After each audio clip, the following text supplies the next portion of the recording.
Yes, anytime you want it. Oh, okay.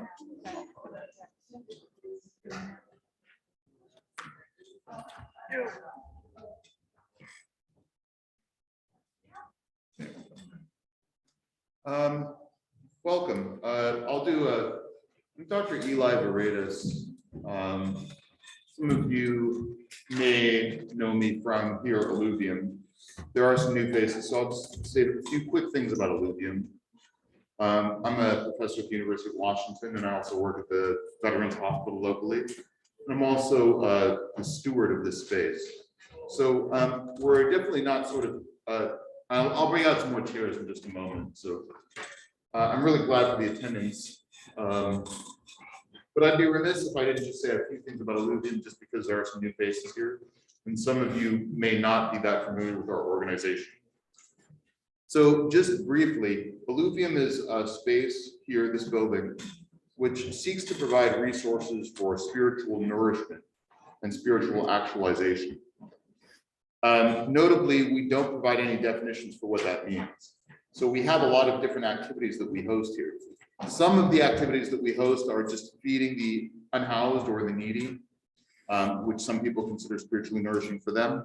For other people, spiritual nourishment means expressing your art, expressing your creativity through poetry or through music. So we do host a lot of poetry events and musical events.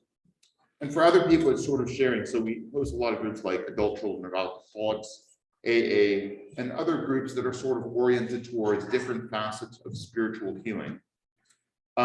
We do a lot of great stuff at Alluvium that I'm really proud to just briefly mention. Number one, right now we are using all three of our spaces. The next space over is being used for portrait painting, which we're going to be showing the last Friday of this month, which is Portraits of Alluvium. And actually today, you may know Scott Landfield, the owner of Tsunami Books. That's the individual that we're painting the portrait of today. Also downstairs, just beneath your feet, we have a group called Operation Period that provides feminine hygiene products for the unhoused community. So we're really proud to house them in their efforts. We also work with The Way Home, Ben Spoke Outreach, and Eugene Burrito Brigade to provide a free market every Sunday at 1 o'clock. Moreover, if you're interested in getting involved with Alluvium, we also have some resources on that table, including our email list. There is a tip jar. It's voluntary if you want to contribute to the space. And we also have out there a little petition for which I won't say too much about, but it's to change the name of the Whitaker, just because this is a really beautiful neighborhood. And John Whitaker happened to espouse a lot of values that are not quite so beautiful. So that's just a brief mention of some of the things that we do here. But I'm really proud. We also have a deep discussion series Sundays at 6. And Dr. Danyi spoke at our Sunday Deep Discussion 6 a few weeks ago. And I was really impressed at the depth of discussion, not only about microdosing, but also about consciousness in general. So I'm really proud to have Dr. Danyi and Kathy Jonas here with us today to talk about their books. And they're going to get a more deep introduction in just a moment. There's going to be a book signing afterwards.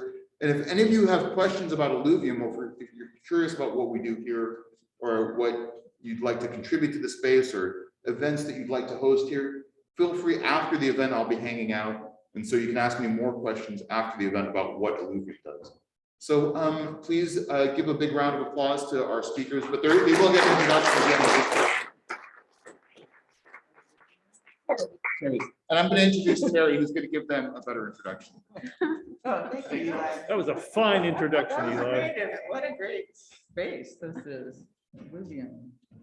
Hi, I'm Terry Maston, and I'm here to introduce our speakers.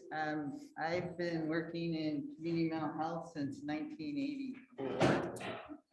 And I'm thinking about revolutions in mental health at that time. The new antipsychotics had come out, and we thought that was just gonna make everything different.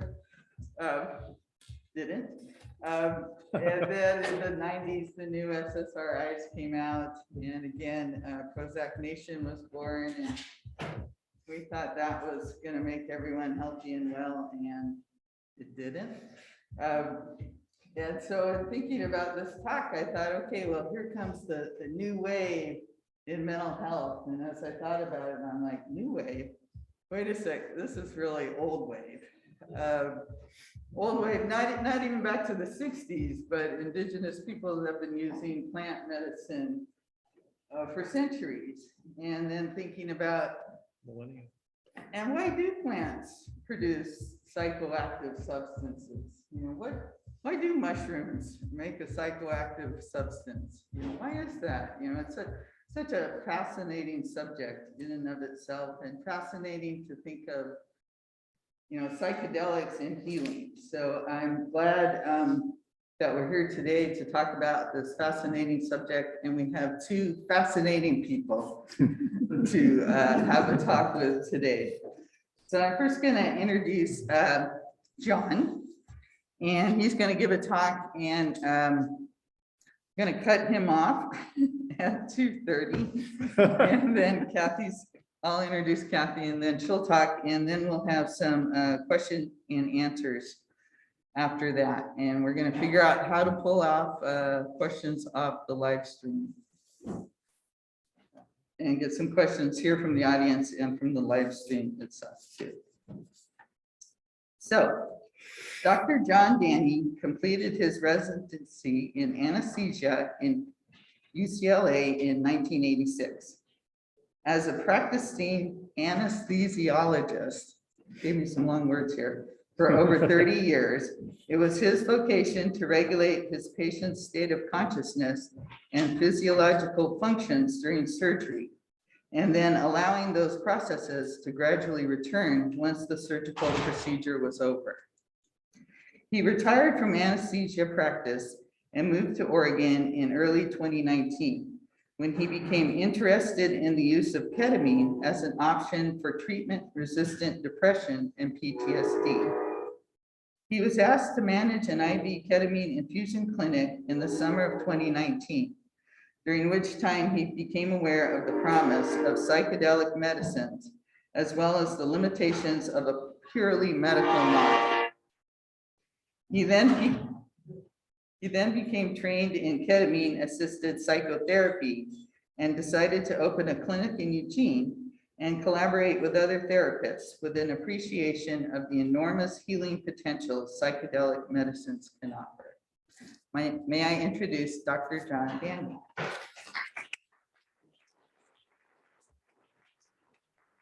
Well, first of all, thank you, Eli, for hosting us here at the wonderful Alluvium, which is a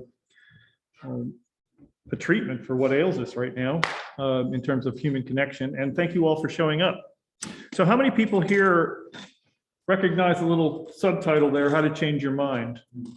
So Michael Pollan wrote the book in 2018, I believe, which was right before I moved to Oregon. And I was lucky enough to see him deliver a talk at the Health Center. I think it was in October or November of 2019. And the place was packed. So there's a huge interest in psychedelics. And the number one question that most people had then was like, how can we access this stuff? And Michael's response was, look around you. Like some of the people here probably have a much better idea than I do. So the goal of this whole enterprise that Kathy, Jonas, and I are embarked upon, and others, Terry's part of it, is to do exactly that. It's to provide access to these medicines when they're available, and harness their healing power.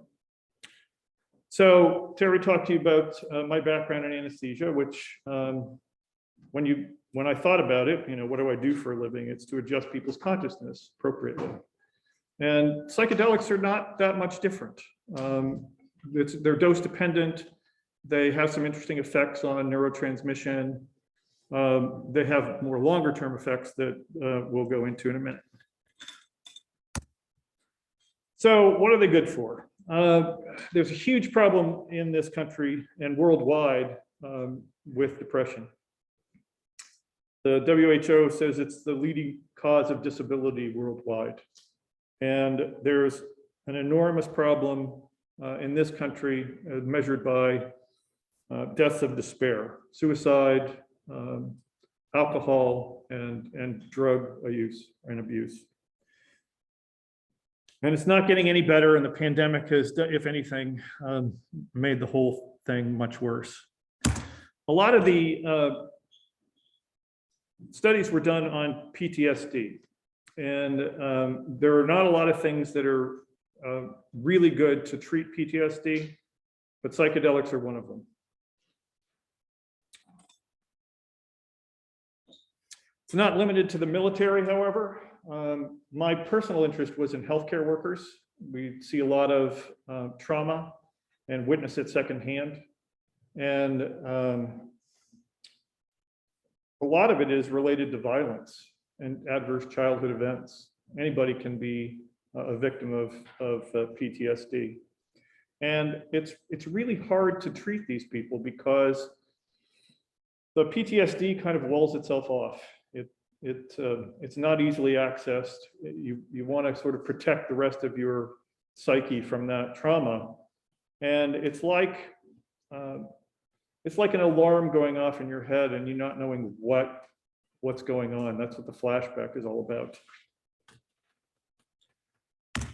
Oops. Let's see if we can go back. Ketamine itself was synthesized from the original member was PCP. It was, somebody wanted to use it as an anesthetic. They were looking for anesthetics that were less toxic. And PCP was one of them. Unfortunately, one of the side effects was a prolonged psychosis afterwards. And so they tinkered around with the chemical structure, came up with ketamine, and it had a much shorter profile of hallucinations and that sort of thing.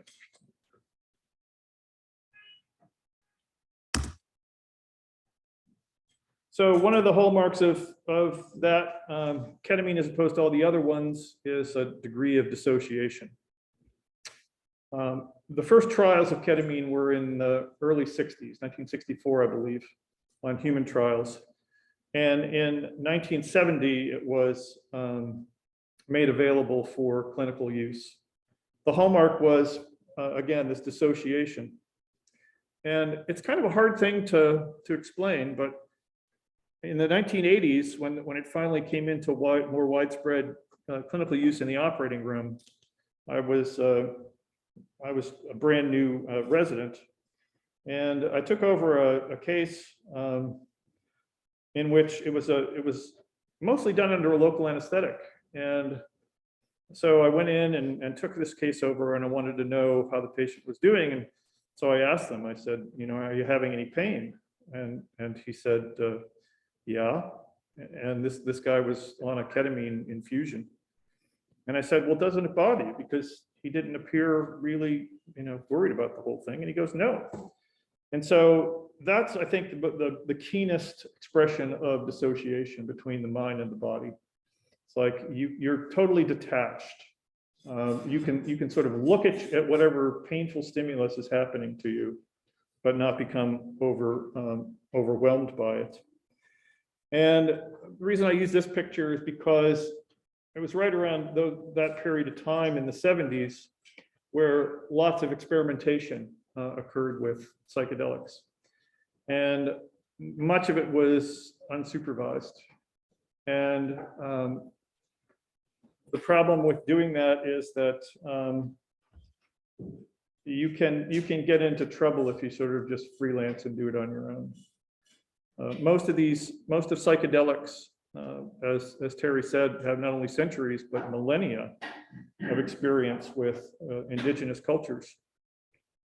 But each and every one of them, it was within a very narrow setting, and it was pretty much approached as a sacrament, which is to say, you had to, you know, be prepared for it. You had to experience it in a certain place and setting with somebody who was experienced as a guide, and you just didn't play around with it. And so, kind of as a result of what happened in the 60s, there was an enormous backlash, not only in terms of criminalizing it, but in terms of stopping the research into them. And there was already a lot of promise that was being affected in terms of mental health. So as I said, finally, the FDA approved it as an anesthetic for children, adults, everybody pretty much. And the reason that became widely used is because, unlike all the other anesthetics, it tended not to depress respirations. It tended not to depress your blood pressure. It had a wide safety margin in essence. The difference was that, what is again the potential psychedelic side effects from it. And when you're in a hospital, that's not the ideal place to have a psychedelic experience. There's lots of confusion going on. There's people yelling and lots of suffering, and it's like the worst thing you could do to try to be in that situation and that having a psychedelic experience. So what we used to do is give a lot of benzodiazepines to sort of head that off, which works. Another thing was that it was widely used as a battlefield anesthetic for much the same reasons. You could give it in the field, and unlike morphine or anything else, if somebody has a battlefield injury, you're worried about their blood pressure, maintaining their breathing, and all that kind of stuff. And ketamine fit the bill. And as a sort of side effect, people started to pay attention to PTSD during the Vietnam War. That's when it really kind of, before then it was kind of shell shock and nobody was that concerned about it. It was a personal failing. But in the Vietnam War, there was a bunch of PTSD, and that's where it really came into public consciousness at that point. And what they noticed was the people that were treated in the field, the battlefield injury that had been treated with ketamine, had a much lower preponderance of PTSD than the people who didn't. And so lots of flags went off, and that's when people started to look into the conjunction. So this is about when I got into it. And I already told you, that it had a lot of advantages.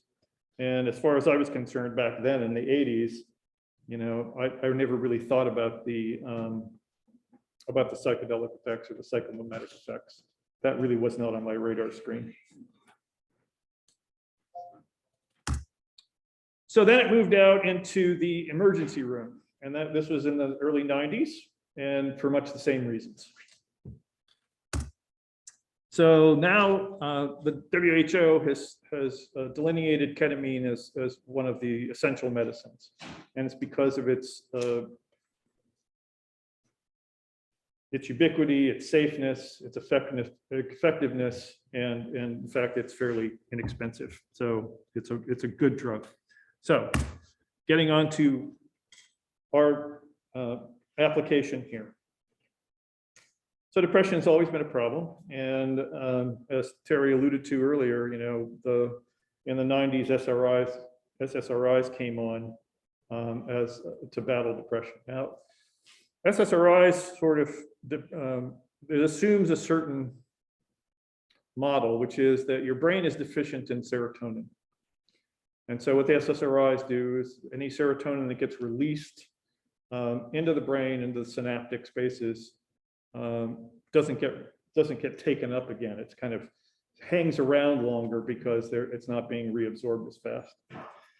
Unfortunately, SSRIs have a lot of side effects and aren't particularly effective.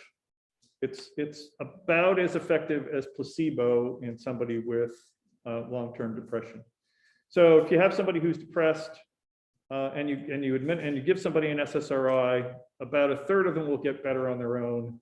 About a third of them won't get better at all, and about a third of them will have improvement with the SSRI. Unfortunately, there's sort of a feedback loop, and you have to keep bumping up the dosage in those people who are treatment resistant until the point in time comes that the side effects overwhelm any of the positive effects. And those side effects can include weight gain, loss of libido, but they also have this effect where they limit your affect, and so you kind of have a flat emotional balance, and that really complicates things. So normally what happens is when those side effects are manifest, then they'll switch to another SSRI or they'll switch to another antidepressant, where the whole thing just repeats itself over and over again. So it's just not a very effective and satisfying situation. So here comes ketamine. In 2000, it was one of the first studies. It was a small one, 7 people. And they were looking at antidepressant effects of ketamine. This was 1 dose. And so the upper line is the people who got the placebo. The lower line is the people who got the ketamine. The vertical axis is their depression scores. And the bottom line is in terms of how long it lasted. So it was fairly dramatic, small study. They also looked at depending on depressing suicidal ideation. So the last placebo was they used saline. Unfortunately, saline doesn't really have a psychomimetic effect. And so with these suicidal patients who were inpatients, they used a benzodiazepine instead, which has some psychological effect. And so there was 80 adults, no, 50, they narrowed it down to 54, a fairly small dose of ketamine. And they also offered the people who did not respond in the placebo group or the midazolam group a chance to get it. So the green is the midazolam group. It dropped a bit, but not statistically much. The red is the ketamine group, and the sort of dark yellow is the people who were offered ketamine after they got the midazolam.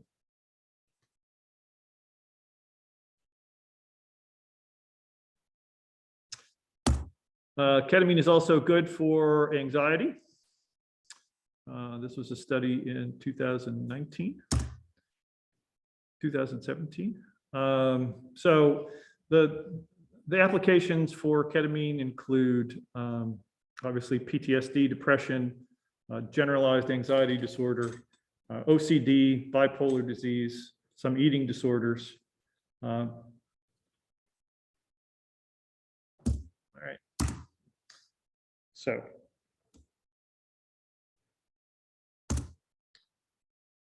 here's a study on ketamine for treatment of PTSD done in 2014.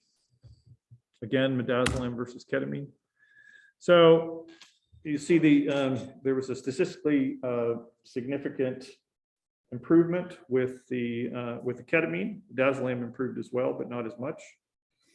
And if you take it out to day 3, you see it's fairly consistent, and then it kind of wanes over time. So let's get into the mechanics here real quick. So this is a schematic of the synapses. The orange part on the left is the presynaptic part of the nerve bundle, and then the blue part is afterwards. So the way the nervous system works is that there are bundles of nerves in the brain, and they all communicate with each other. There's billions of neurons in the brain. And the way they communicate is through these synapses and all the neurotransmitters. So ketamine happens to work mostly on the glutamate system. And you'll see the NMDA receptor, if you're interested, is primarily where it works, but it also works on other receptors as well. And so these are the other receptors that it works on. So the top are the opioid receptors, dopamine receptors, serotonin receptors, acetylcholine, GABA, cannabinoid, which is interesting.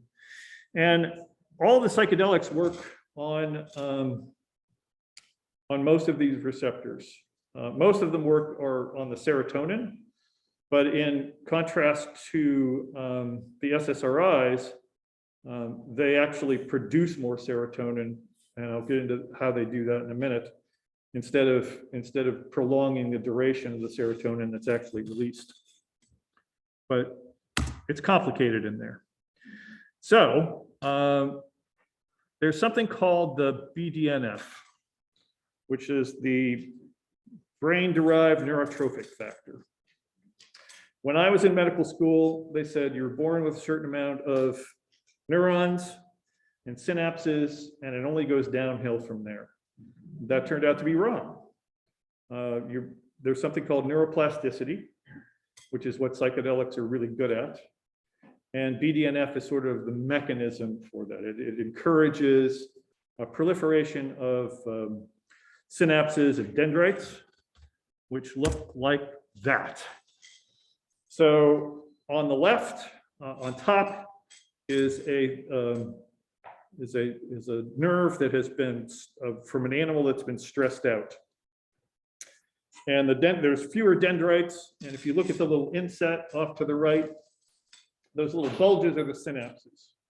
And compared to the ones underneath, there's more dendrites and there's more synapses, so that you have more communication between the nerves in your brain. So that is what neuroplasticity looks like.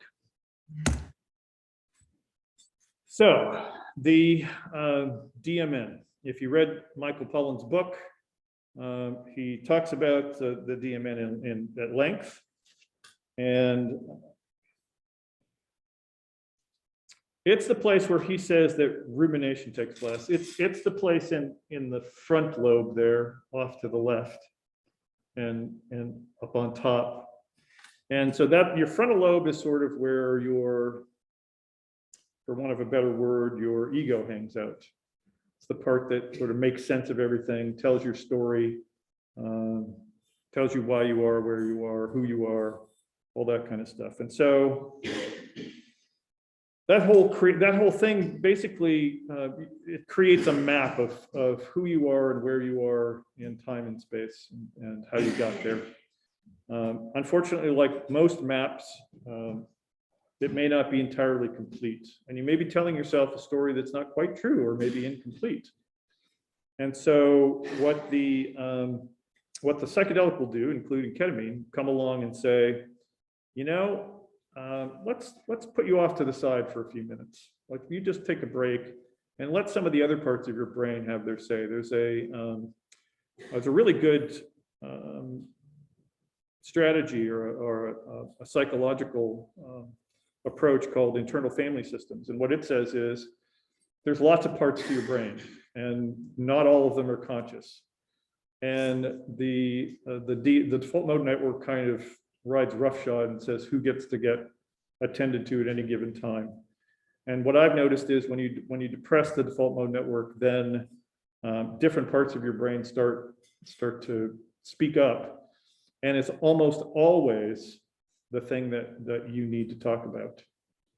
And the underlying assumption in what we do with psychedelics is to say that your own mind and brain, they know how to heal themselves, know how to heal itself if you let it, if you give it the right conditions. And part of that healing takes place with sort of diminishing the default mode network for at least a little while. So there's different dose-dependent levels of altering the state of consciousness. So at fairly low doses, you get sort of an expansive feeling. You feel it increases empathy.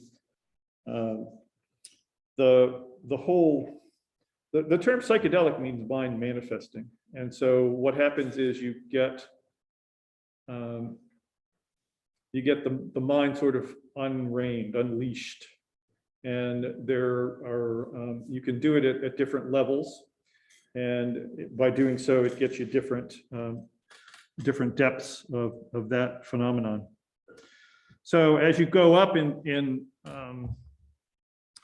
dosage, you you start to have increasing ego dissolution. So the boundaries between you and the world around you sort of start to dissolve. And it's a pretty common thing for people to sort of experience a sense of connection. And at some point with a high enough experience, you get sort of a mystical experience. Okay, into the nuts and bolts of the pharmacy. You know, it is a medication, ketamine, and so it has some side effects that you need to worry about, and they are agitation, basically, when either during or after the administration. You can get nausea and vomiting, elevation of blood pressure and pulse. The last one, hallucinations and mystical and spiritual experiences, I think, aren't so much a side effect as sort of what you're finally looking for. That's, you know, that's the grand finale. This is sort of a profile of how dangerous it is on the bottom, along the bottom. So the further to the right, the more dangerous the medication is in terms of toxicity versus therapeutic ranges. And then on the left side going up, its potential for its addictive potential. And so you see LSD and psilocybin are very, very low in that. Ketamine is pretty low in dependence as well, but it does tend to be more toxic than lots of them. And so for me, the anesthetics were way off to the right. So, you know, for me, ketamine is not a particularly dangerous thing, but for people who aren't used to administering medications for these kinds of medications for a living, it's something to think about. Potential for abuse. Again, it goes back to sort of the culture of sort of doing it on your own, and not a particularly good idea, because as the bottom line says, set and setting are crucial. Talk a bit more about that, especially Kathy later on. Specific contraindications, like who shouldn't get it. If you have uncontrolled hypertension, any kind of heart disease that's not controlled, hyperthyroid disease, substance abuse. If you're manic or delusional, probably not a good idea. If you've had an adverse reaction to ketamine, I haven't seen that. So now we get into the whole process. What's going on in there? So when I started to do the ketamine clinic, it was a fairly medicalized model. You sat in your chair, you got your monitors on, you got your drug, which in this case was ketamine, and then you were done and you went on your way. So a pretty passive thing. And a lot of people look at psychedelics that way, just take the particular dose and there you go. But there's lots of things that are going on, and it isn't so much the actual pharmacology that counts as much as the experience. So you can get really sort of clued in and tied up on like what receptors and what dose and all that kind of stuff. But I think the experience is the thing that you're looking at, not so much the pharmacology. So here's the 4 phases of the experience if you're going to do it right. And again, Kathy will go into detail on this. So preparations, like this is what it's going to feel like. This is what it's going to be like. Don't worry about it. You know, we'll get things covered. And then setting the intention.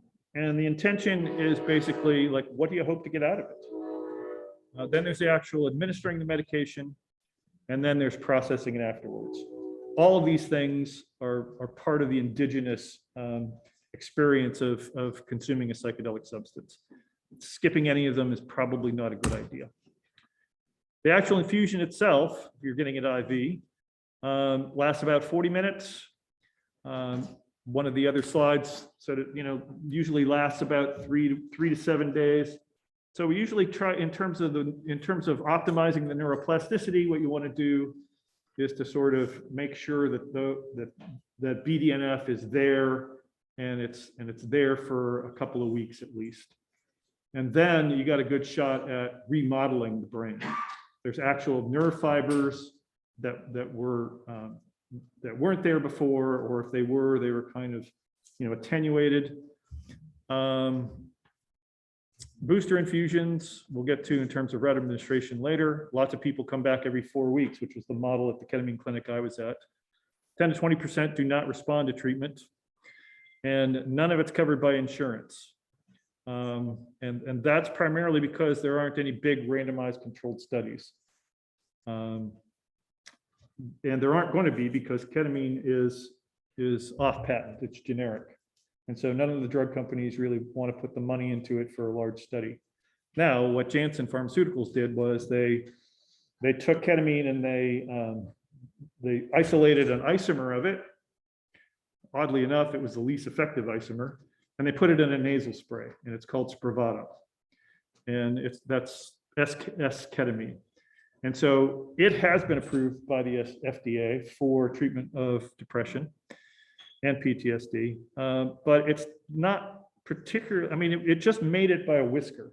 And the only reason they went ahead and approved it was because depression is such a difficult thing to treat.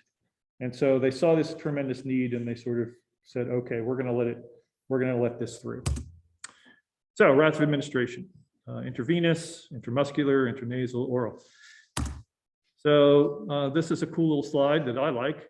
So if you look at the upper right one, you'll see the therapeutic threshold. So that's where things are happening.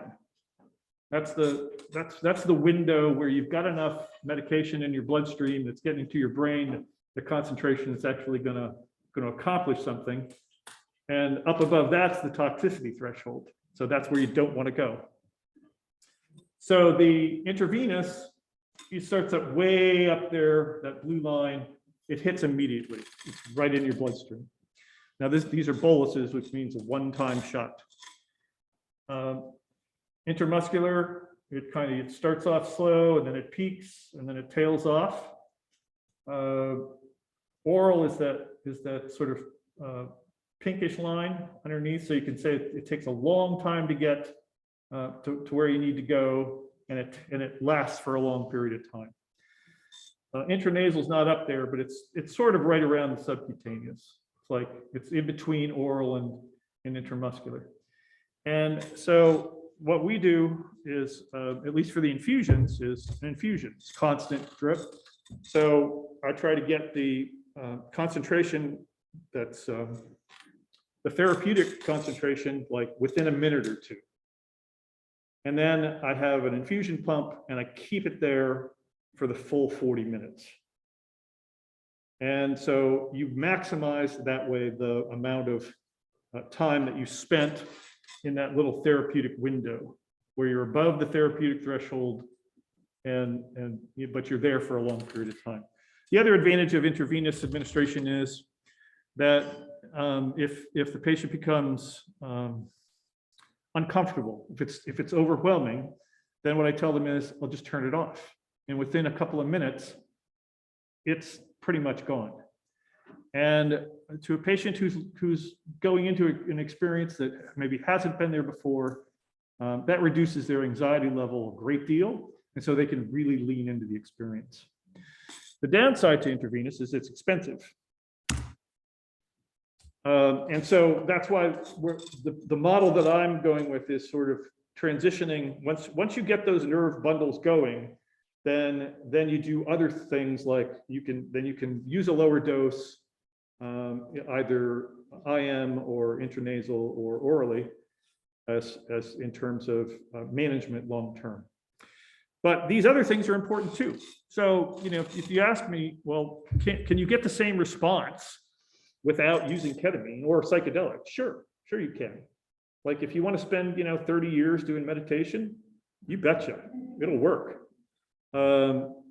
Psychotherapy, you betcha. Although it's kind of, again, it takes a while and it's fraught. But in terms of long-term, maintenance, like these are the things you need to do. And a lot of times when people have PTSD or depression, they're just not able to do it. So let's go. I like this slide.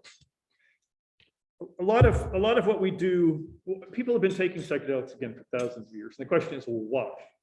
You know, there's a universal search for meaning.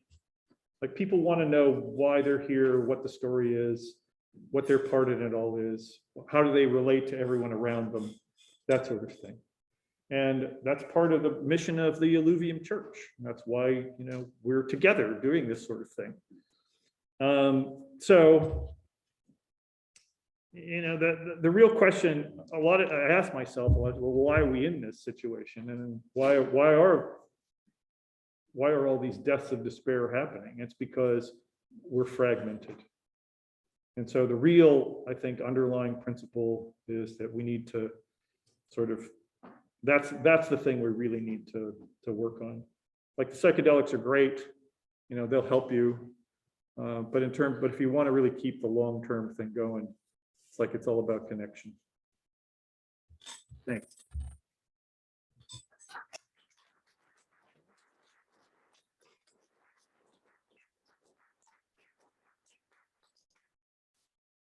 Thanks, John. Really great. For folks live streaming, I'm getting some questions off the Facebook chat or comments, and we're going to have question and answers after Kathy speaks. And now it's my great honor to introduce a good friend of mine, Kathy Rosewell Jonas. When I mentioned that I've been in community mental health since 1984, that's when I met Kathy. We worked together and make that clear. And let me read what she wrote as her introduction. Kathy Rosewell Jonas, a licensed clinical social worker living and working in Eugene, has been offering mental health services in Lane County for the past 35 years. Starting her counseling and coaching practice in 2014, she offers a variety of healing services, including EMDR, hypnotherapy, shamanic and energy healing, and neurofeedback with her husband, Steve, and their healing team at Eugene Neurofeedback. A new adventure in Kathy's practice started in 2021, growing out of her personal and professional interests in psychedelics being used therapeutically.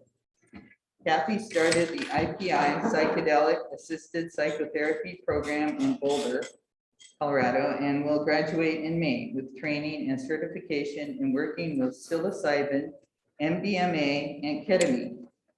Since December, she's been offering ketamine-assisted psychotherapy, KAP, in coordination with Dr. John Danyi from Eugene Ketamine Clinic. Together, they form the core of the Epic Healing Eugene team. In addition to Kathy's professional endeavors, she writes, and boy, she writes. In 2010, she published her first book called Bringing Home the Mountain, Finding the Teacher Within. And today, well, she builds off from Dr. John Danny's excellent talk. She'll share some passages from her newest book, Metamorphosis of an Awakened Heart, with teachings from Mother Ayahuasca. Without further delay, here's Kathy. Thank you, Terry.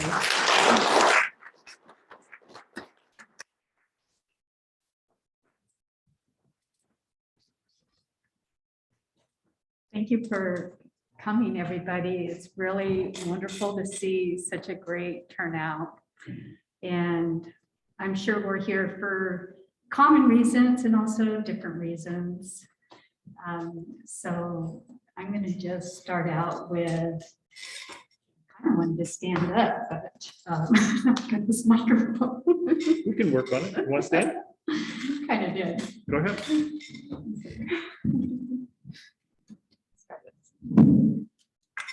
Try. You can also hold it. You want to just pull it? Maybe that'd be better. I'll try that. Thanks, Ela. Okay, so my first slide here is just to bring us a little bit together is why use psychedelics? So we'll be talking about a variety of things, but let's just start here and let's get us all on the same page. So maybe thinking about, for those people who have used psychedelics, maybe what was the reason for that first time? And maybe it was just, for in my situation, it was definitely a social activity going to a Eurythmics concert with a friend when I was 18 on my 18th birthday. And that was my introduction. And then you kind of think about the intentions that we bring into, so in this category over here, maybe you're actually more in a high performance and you want to have inspiration, and that's the reason why you're taking psychedelics, as in a lot of the what's happening in the tech field. And maybe it's just curiosity why you're doing it, or maybe it's really for healing. So it's to kind of think about why even use psychedelics, and why did we maybe start using psychedelics. Then the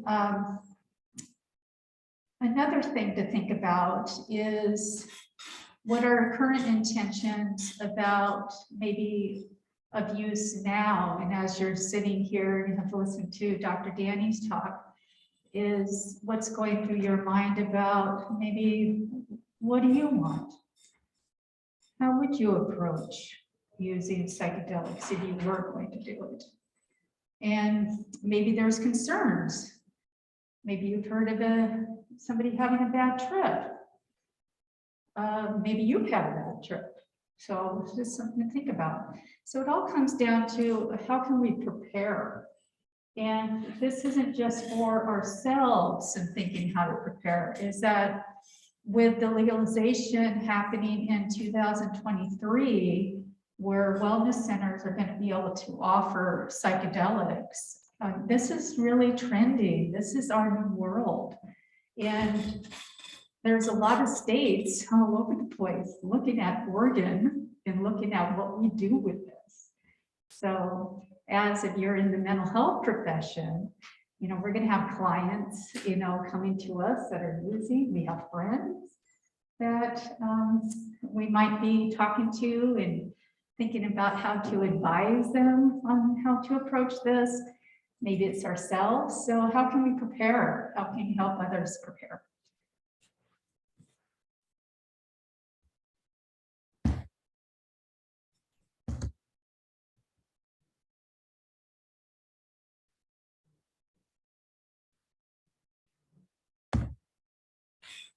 Hey, got the second slide. So in my case, as I mentioned, my first psychedelic experience was at 18. And I had actually a really big psychedelic experience that put me on a spiritual path. And so sometimes that can happen. Sometimes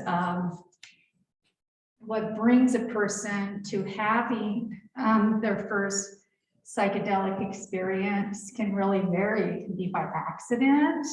It could be more that we premeditated it, like some of those thoughts about what brought us to those experiences.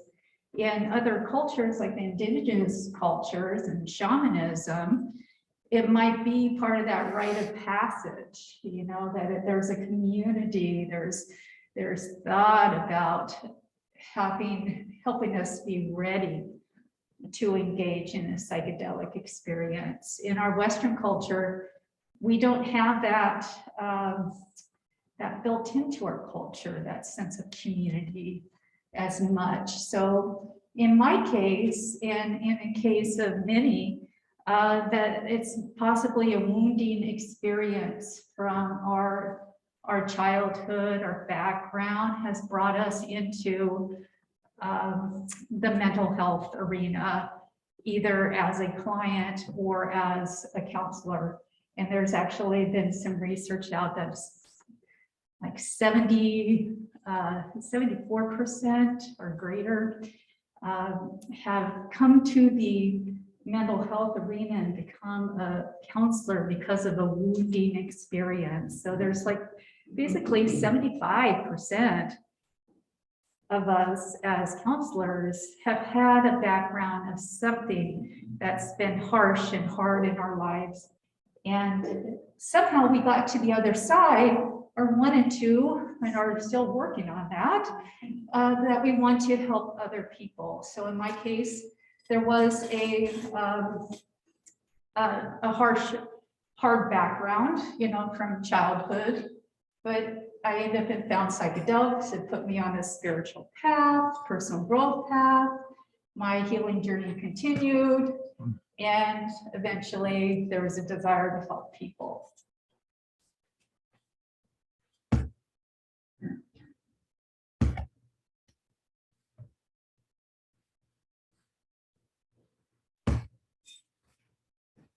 So here's my next book. So that was my first book.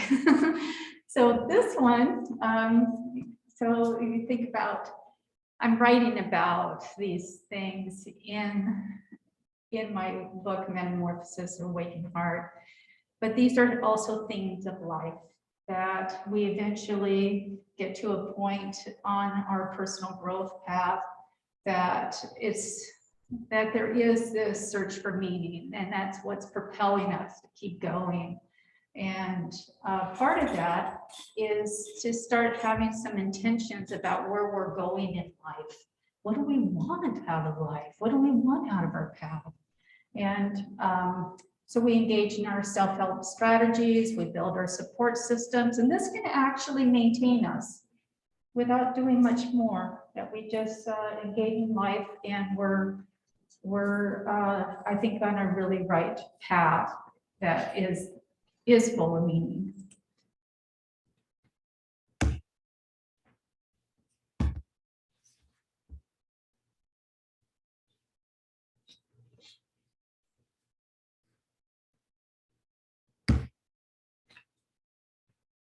And then there comes a time that we're ready to go deeper. And sometimes what often happens is that we might experience like an inner restlessness, that our life is actually going pretty well, but there's something within us that might feel like we want something more, that there's a inner angst, something that's churning there. And maybe it's like a question, is this it? That we've arrived in our life, but there's still this subtle sense of maybe not being fully satisfied, this restlessness. What do we do with this restlessness? And so in my path, I certainly felt that restlessness, and that led me eventually to exploring shamanism, starting in about 2014. And it was really unexpected. I wasn't interested in shamanism, but that's where it started to lead me. And so part of this, whether or not we are engaged in the same type of, there's a variety of practices and how we can deepen our connection to our path. But eventually it might lead us to a psychedelic experience. And what I found is being on a personal growth path helps prepare us for a psychedelic experience. And the psychedelic experience, if you come into it with intentions, helps us have more meaning that we can bring into our life about that. And hopefully live our life with greater inspired life energy, helping others, and maybe even helping the planet.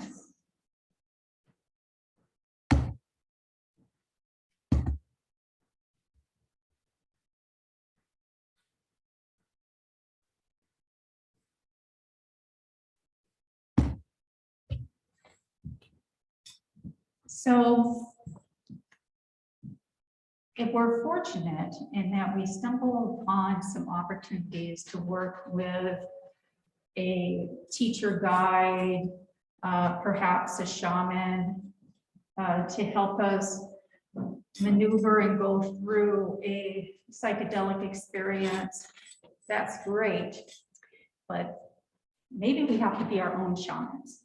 And most likely that is going to be the case, that we need to figure out if we're going to do it right. And I mean, right in a way of being really conscious about how we're approaching a psychedelic experience, is that we want to think about the container and creating that container for ourselves. And the container is everything that we're bringing to our psychedelic experience. So that's that personal growth, that's our mindfulness practices, our breath awareness strategies, different self-help, anything that we do that's helped us keep ourselves regulated, helped us find a way to be more resilient in our lives, because we're going to need that resiliency. If we have a big psychedelic experience, that's only part of it. That opens us in a way of understanding ourselves, might shake loose some things. Things might not feel like they're settled for a while because we're trying to figure out what all that meant. And so that's why having some foundation of inner strength and having that part of us really feeling awakened is going to help us understand the experience, weather the ups and downs during the experience, and bring it into our lives, because that's what it all comes down to, is that the experience is only one part of it. It's how do we bring these gems of insights into our lives. So we want to be aware of this set, which is our intentions, the setting, who are we with, you know, what kind of environment have we created, that we want to have. Also, maybe even a sacred intent towards the medicine, something that Dr. John Danyi and I do when we're having somebody come in for a ketamine experience, is sometimes just have them pause and welcome the medicine. Yeah, it's not necessarily like psilocybin, you know, but it is a medicine that's activating this inner wisdom, this inner energy within us, this inner healer. And so we are welcoming the medicine so it can welcome and activate that part of us, ourselves, that can meet that medicine. And so that's important. And then leaving that time and space for integration, and that is to treat this time as a self-care time. Plan ahead, you know, plan that you are spending the adequate time to have an experience, and also self-care afterwards. And if you're able to have a supportive person to talk to about integration, ideally part of that team that helped you during your psychedelic journey and after, you know, connecting with your support system. So I'm going to have, just because I'm trying to speed us up a little bit, I'm just going to read just a little something from the book here. I'm going to try to read. Do you need me to hold the book? How about this? You would hold that. Okay. You know, when you got a big book, there's a lot to choose from. So I'm just going to read one little thing here. That's kind of a fun story. Okay.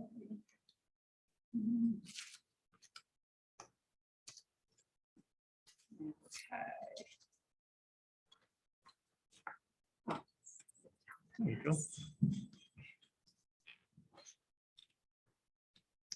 Having a willingness to grow and stretch ourselves beyond our comfort zone takes us a long way of nurturing and sustaining our personal growth path, something Mother Ayahuasca reinforced for me several times as she tried to teach me how to fly.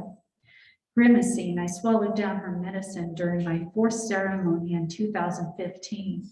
I could feel the effects of ayahuasca almost immediately. Waves of energy filled my awareness, vibrating through my body and mind, bringing with it a series of tactile hallucinations. Suddenly, I had the sense of being coiled up and surrounded by colorful geometric shapes and patterns, pushing and nudging me. There was an unknown weight of something pressing on me, a presence. This was completely different from anything I had experienced before. Fear crept in, and I noticed my heart pounding, which I corralled by engaging in breath awareness strategies. This helped until I realized or thought that a giant anaconda, the largest snake on the planet, had engulfed me. I was being gently yet progressively squeezed, swallowed, and kneaded. It was quite intense and visceral, making it difficult to breathe. I could feel my heart beating faster, and I became fearful again.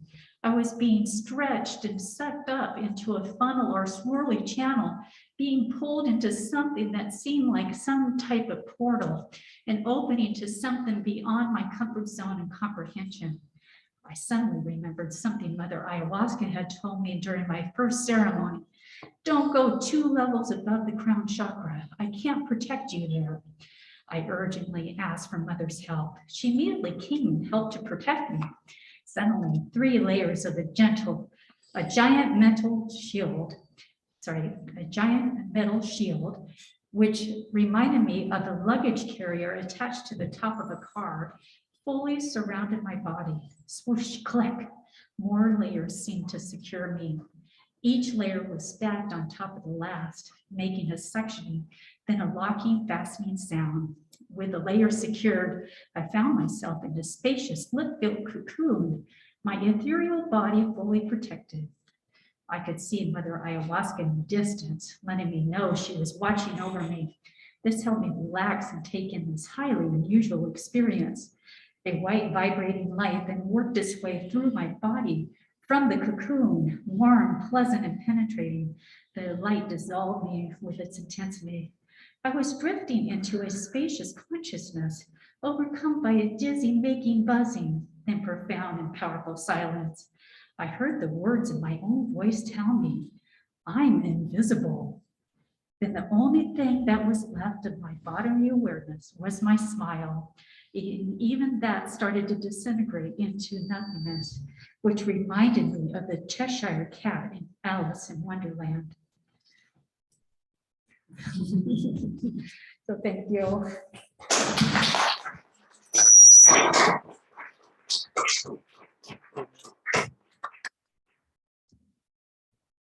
All right. We have any questions? You, sir. Yes. Well, I was reading How to Change Your Mind. Mhm. And one of the things that struck me was they talked about something came back that was permanent or always accessible after their experience, Mhm. something good or a new strength. And I heard you talking about, how long the results of, say, ketamine would last. I see that you have some stuff about how to keep it going, but I'm just curious about, it really struck me what they were saying about having those permanent changes that help. Yeah, that's the holy grail, is the fully psychedelic phenomenon where you see all the connections, and you the problem is that not everybody can access that. You have to be prepared for it, as Kathy was saying. And so part of the ketamine treatment, you can induce a psychedelic state with ketamine. But in terms of treatment of depression and PTSD, what you're looking for is that for those nerve fibers coming back. And then you can sort of do the things you need to do that Kathy was talking about to prepare yourself for a larger experience. And so it's interesting in the research for these things that what they do is they give people a lower dose of psilocybin or MDMA, and then they bring them back and give them the optimum dose, the heavy dose. And partly it's because they don't want people to become anxious with their first trip. And so they give them a taste for it. They have a reasonably benign experience, or at least they get through it. And as I said before about the advantages of IV, once you know you can get through it, Then you can lean into it. And that's really where the magic happens, where the growth happens. So, but again, I would encourage anybody who's looking for that holy grail, that psychedelic experience, to make sure that you don't miss any of the steps and have a really good guide. And I thought a lot about the qualities of a really good guide. And it's somebody who can be with you no matter what happens and not get overwhelmed, because you're grounding that person as the guide. So if you start to freak out because they're freaking out, like, that will not end well. And you have to have a great deal of curiosity and compassion. I mean, that's really the ticket to all of these experiences is, you don't want to jump in and start asking them questions, because you'll just annoy them. But you have to be available, and they will look at you. So these patients will just stare at me. They'll give me that 1,000-yard stare. And they want to know, can I handle what it is that's coming up, their trauma? Can I hold that for them? And then as soon as they can tell, then they unburden themselves. And that's tremendously healing. And I had one patient, he looked straight at me and he goes, "You've seen some shit, haven't you?" And I said, yes, I have. And he nodded and he goes, "You're the Buddha." And I said, yes, I am. So are you. And so, we're expressing this connection, this common humanity. And we all need to sort of let someone know, like, our story, what we've been through. Because the old psychiatric model is, well, what's wrong with you? What's wrong with your brain? What doesn't have enough serotonin or whatever? And the real question, I think, is what happened? Like, tell me your story. And if you go into it with that sort of intention, then you're going to get way better results. So thanks for your question. Eli. One of your slides had what looked like a diagrammatic representation of dendrites and neurons. Yes. It shows that there was dendritic pruning after trauma and then regrowth of synapses. Was that diagrammatic? Was it histological? It was histological, but it was obviously not a human one. It was mice that they'd stressed. Those were histologies. Yep. Has someone demonstrated that quantitatively in a lot? Like, is there? Yep. Absolutely. And the interesting thing, and I know you're interested in the microdosing, and I didn't really attend to it during the body of the lecture, but that BDNF that we're talking about that facilitates that growth in dendrites and synapses, you can actually get the same thing with microdosing. But the real question is, well, okay, that's the anatomical part. What about the meaning part, like the insights? So again, I think you're probably primed if you've got all the neurons firing. If they're all ready to go, like you're in a much better position to have that sort of experience than if you're not. But again, I go back to the original question is, well, what's stressing us all out? Like, why is there a pandemic of trauma and depression? And I think we're awash in stress. Hope that answered your question. You in the back. So, one of the things that I'm concerned about right now is around access. I've worked with lower income, traditional marginalized populations. And so when I, hear that even with ketamine, because of the off-label use, that it's not maybe being billable, how are you all handling that local with ketamine clinic to try to help access for at least maybe pre-post counseling? And then we're pretty sure that that's exactly what they're going to do then with psilocybin going forward. OHP insurance is not going to cover it. And despite a whole lot of the language in the new law being written around access for traditionally marginalized populations and those types of things, it seems that the state's doing zero work really to push that piece about how to fund it. So I just wondered if you could get any comments on that, about how you're handling that now. Yeah, I think you're making an excellent point. And that's something that John and I talk about quite a bit. The reality of the situation right now is the actual funding for when somebody is under the influence. It becomes very tricky to cover that, you know, with have insurance. How I've been working with it is for people that do have insurance, and I'm on the insurance panel for like Medicaid, which I am, is that preparation counseling session can be covered, and also the integration counseling can be covered. And I'm on other insurance panels that do the same thing, but the being under the influence is really right now the difficulty. So what we're working on, John and I, we're really in our early phase working with this Epic Healing Eugene, which is a combination of my counseling practice that's been existing, and also John's practice. So he's under Eugene Ketamine Clinic is his business name, and mine is actually Eugene Counseling and Coaching, and together we formed this Epic Healing Eugene. And so what our plan is we're still in phase 1. We are offering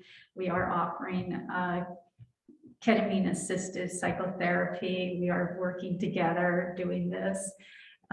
In the future, when we start to run multiple sessions and having sitters and being able to have kind of more things going at the same time, then we'll be able to bring that price down. We're also trying to keep our prices bottom line low at this point, that we can, to, you know, afford office space and our insurance and all those kinds of things, that we aren't overcharging. We're in that realm that there are ketamine clinics that are charging a lot more than what we are charging. Yeah, I mean, that's really the question here is like, how do you provide this to the people who really need it? And I think the answer is, well, first you got to do the thing that the biggest bang for your buck. And if you get somebody who's really if you get somebody who's acutely suicidal, like there just isn't anything that's gonna do as well as an IV infusion. Like they're using it now in the emergency rooms for people who are acutely suicidal. And then the question is, well, what do you do? Because it's 10 times more expensive to go to the emergency room for another shot. So one strategy, as I alluded to earlier, is you sort of change the mode of administration. It's a lot easier to give it intranasal or orally. It's just less expensive all the way around.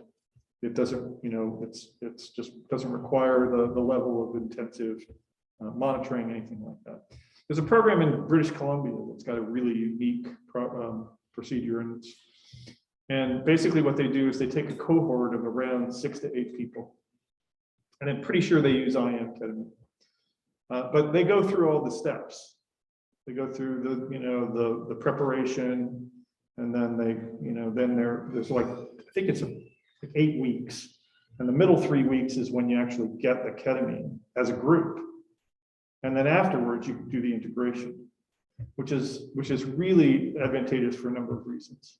In terms of economically, it's like, well, you know, there are fewer people involved. I mean, the expensive part is having sitters, and when you look at the MDMA protocol in MAPS or the psilocybin one, it's like you're getting 2 people, two therapists essentially for 1 patient for 6 to 8 hours. And I look at that and I'm going, well, that's not going to be sustainable over the long haul. But with this sort of thing, you know, you can do it as a group, and that automatically, you know, drops what you need to do and your costs. It just does.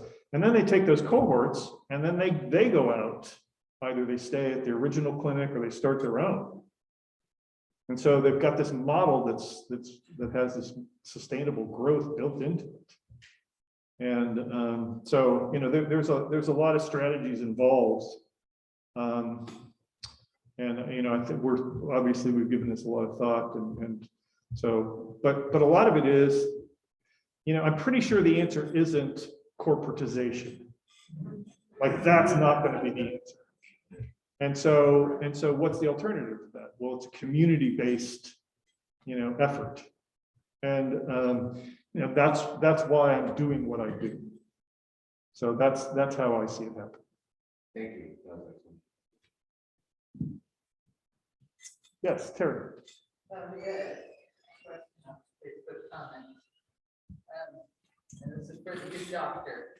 What specifically nature environments would he recommend for prolonging or growing healing? Which locations like rivers, waterfalls, hot springs, etc. How long does he prescribe repeated exposure per week, prolonged exposure, well populated, alone? What is your perfect dream of nature integration? I think that may be more of a Kathy thing, but you know, most of the clinical models that I've seen and been part of were exactly that, clinical, like, you know, stark. And so I'm looking at that going, well, that's not a really, you know,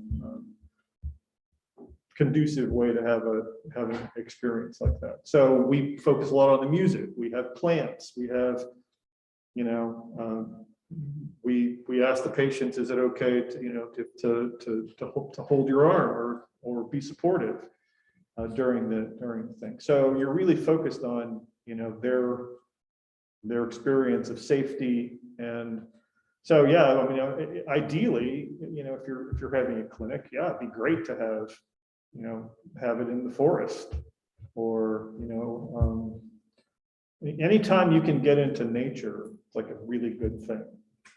So it's just not very practical in terms of what we do. Now, maybe when psilocybin comes along, you know, you go out and have an experience out there. But there are, at least in the works, sort of retreat centers in this area. Is that right, Kathy, that people are considering? Retreat centers for psychedelics at some point? Yeah. Yeah, so that's, yeah, so I think if, you know, in terms of dreams, that's where, you know, that's probably where I would head. You want to have a crack at it? So if I understood the question, the person was asking how much nature would be prescribed for benefit. Yeah, what would be the ideal perfect dream of nature integration? Well, what I imagine is a place where you can see hummingbirds. Which is to say our office, yeah. And being able to look outside your window if you can't get outside and try to engage in nature, with nature every day as often as you can. Good answer. Curious about the role of therapists pre, during, and after, and I'm curious if there are similarities to how a shaman might conduct the process. That's a you. Yeah. Do you mind repeating the question one more time? No, I'm interested in the therapist's role and what they do pre, during, and after. And if it is comparable at all to how a shaman might actually conduct the process. In my experience, I was really fortunate that I had a wonderful shamania who worked with me during a very, it was my first ayahuasca experience, which was extremely intense, where I had to allow myself to be taken care of. And as anybody in the mental health fields, sometimes because we're putting others first, that's a little harder, is to actually allow yourself to be taken care of. And so I went through this, actually, let's see, I was fortunate that I had 6 ceremonies with her. And So in my role, I often think about that shamania, is that presence of not being intrusive, yet to hold the space. And so in my experience with the shamans I worked with, there was the preparation time that they told us what we were going to be getting ourselves into, what we'd be expecting.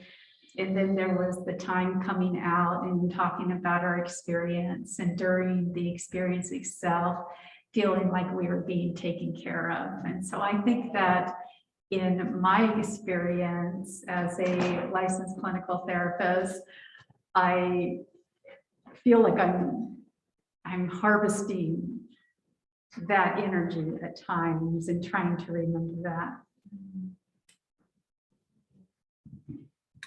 Yeah, one caveat is that, you got to be really careful about the person who's coming to you and their cultural assumptions. Like, you don't want to force anybody to do it. I mean, if you bring out the whatever the feathers and things like that. We haven't brought out the rattles. Yeah, and some people that they won't. So you want to really find out, like, okay, what is your background? What are you comfortable with? Now, the advantage of going to Peru or wherever, it's like that's the program that you're signing up for. So you better know what you're signing up for. And so anyway, we try to be sort of a little bit more flexible. I remember one of the first infusions that I saw, like a whole bunch of stuff came up. And in a clinical model, the practitioner turned to me and said, well, what do I do with this? And my first thought was, well, what are you asking me for? And the second was, well, I don't know, but I'm pretty sure somebody should be processing this. And that's when I turned to the ketamine assisted therapy, because that's exactly the questions that you have to ask. But obviously, Kathy's had a lot more training than I have in terms of how to do that. But the basic elements are there, curiosity, compassion, and a willingness to sort of bear witness with them. Question. Do you allow therapists, outside therapists, to come with the patient that with a long-term therapist and they have a trusting relationship? So far, we haven't. I think that, here, let me see a little better.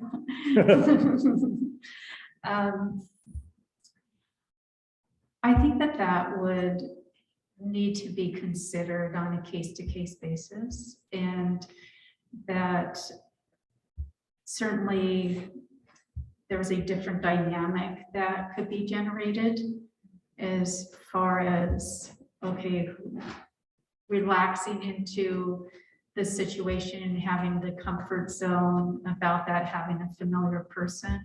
It can also be a little distracting too. It all depends on where that person is in their process. And so far we're keeping that separate as far as yes, we want somebody to have an outside counselor in that relationship and the handoff. That's really important for them to be able to do that. And if the therapist really wants to be involved and that person, the client, wants their therapist to be involved, then we'd handle that on a case-to-case basis. Yeah, I think one of the advantages of having someone there who's trusted, obviously that's a great thing. You don't want too many people because you want as few distractions as possible. A lot of it will depend on how psychedelically aware that person would be, and if they could handle like what comes up during these things. But what I have long suggested for these patients is there's a sort of a window of openness. Like when you have that experience, it increases the amount of openness that you have as a patient. It's like stuff comes up, and then it's for you to process. And that window lasts 24 to 48 hours after the actual experience. And so what I would always tell them is, like, that's a good time to schedule an appointment with their therapist who they know. So I guess the bottom line is a big determination is, their comfort and familiarity with the use of psychedelics would pretty much determine. Just one more question, and then because I want to leave time for the book signing. Sure. Oh, Back we'll- there. we'll have- I'm a retired veteran that was diagnosed with schizophrenia disorder and later developed into schizophrenia diagnosis. Uh-huh. And in my opinion, I've derived a lot of personal benefit from the use of psychedelics, including ketamine. Yep. And I feel like my inability to participate is a bit discriminatory, and I would like to ask your opinion. Yeah, I mean, I think you're right on both matters. I think it's tremendously helpful. And the VAs are all over the map. So some of the VAs are really supportive. Some of the VAs are like, nah, we'd rather not. But yeah, that's sort of the second part of your question sort of goes to access. And yes, I think everybody deserves access. And I think particularly people, who've had severe traumatic incidents in their life deserve that access.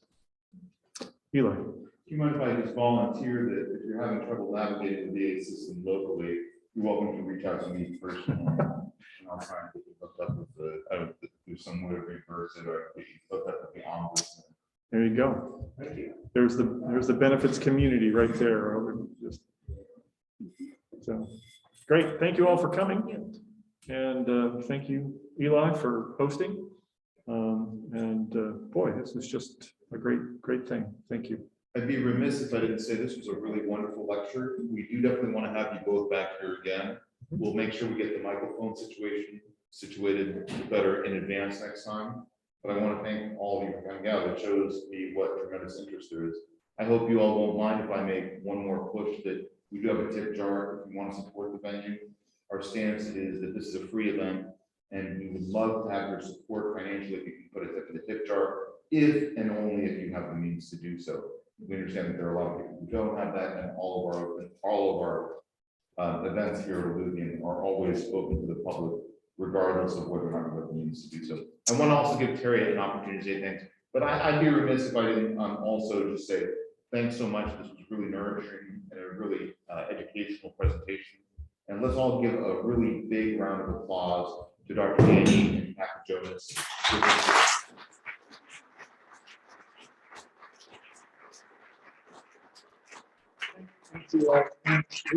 Kathy and I do have business cards over there if you're interested in contacting us for any reason.